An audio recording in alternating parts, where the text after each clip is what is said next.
அதை சொல்லல, சொல்லிவிட்டுறேன். சொல்லிவிட்டா நல்லா இருக்கு. மேடையில் அமர்ந்திருக்கும் இயக்குனர், என்னுடைய உறவினர், அதே மாதிரி என் பக்கத்து ஊர் ரோபோ சங்கர் அவர்களுக்கு படத்தில் ஹீரோவாத்தே இருந்திருக்காரு. நான் நண்பராகத்தே இன்ன வரைக்கும் பார்த்துக்கிட்டு இருக்கேன். அவருக்கு நன்றியை சொல்லிக்கிறேன், இயக்குனருக்கு நன்றியை சொல்லிக்கிறேன். அதே மாதிரி அண்ணாச்சி போனாலே அந்த இடம் ரொம்ப சிறப்பாக இருக்கும். ஹோட்டலும் நாட்டுக்கோழி இருக்கும் இல்லையா, அவங்கள அடிக்க வச்சு சமைச்சே கொண்டு வந்துடுவார். அதே மாதிரி என் மூத்தவன் பெரியவன் மோகன் வைத்தியா, அவனுக்கு நன்றியை சொல்லிக்கிறேன். அதே மாதிரி மேஜர் ராஜேந்திரன், அதே மாதிரி கோவி பாபு, அப்புறம் ராஜா, இது கேமராமேன் எங்களை ரொம்ப அழகாக அந்த படத்தில் காட்டியிருக்காரு. நீங்கள் பேசுகிறதாங்க டைலாக்கு டைரக்டர் எழுதி கொடுக்குறதா பேச மாட்டிய உனக்கு பேசுறீங்க அப்படின்னு சொல்லுவார்.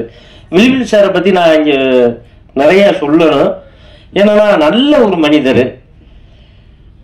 ஒரு மணியாக இருந்தாலும் ஃபோன் எடுத்து அண்ணே உங்களுக்கு சாப்பாடு வந்துருச்சா, நீங்கள் சாப்பிட்டீங்களா அப்படின்னு கேட்பாரு. அப்போ நான் சொல்லுவேன், அவர்கிட்ட சில நிறைய குறைகளை சொல்லுவேன்.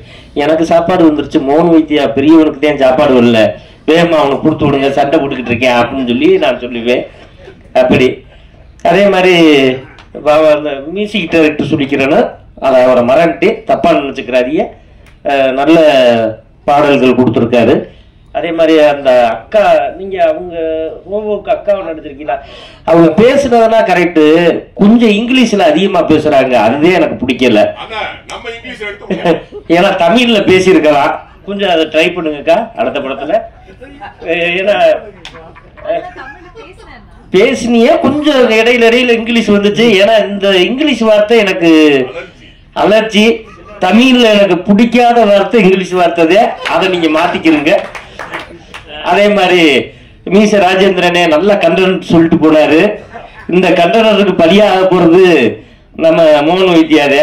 நாங்கன்னா ஃப்ரீயா போயிடுவோம்.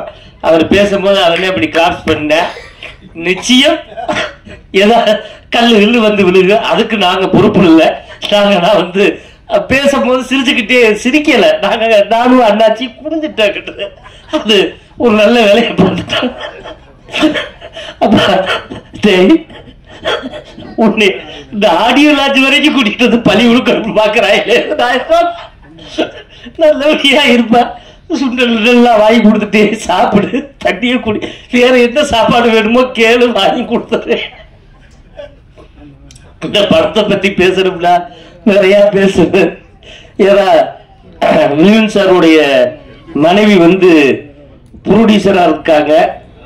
அவங்க உண்மையிலே வந்து எல்லாரும் மனைவியை வந்து ஒரு டாக்டர் ஆக்கி பார்க்கணும், கலெக்டர் ஆக்கி பார்க்கணும்னு ஆசைப்படுவாங்க.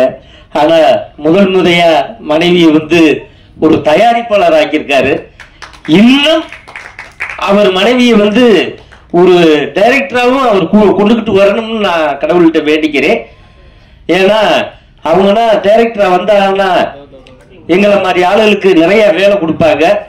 எனக்கு கொடுக்குறீங்களோ இல்லையோ, என்னுடைய செல்லமானவன் மூத்தவனுக்கு மோகன் வைத்தியாவுக்கு நிறைய படம் கிடைக்கணும்னு நான் அந்த கடவுள்கிட்ட வேண்டிக்கிறேன்.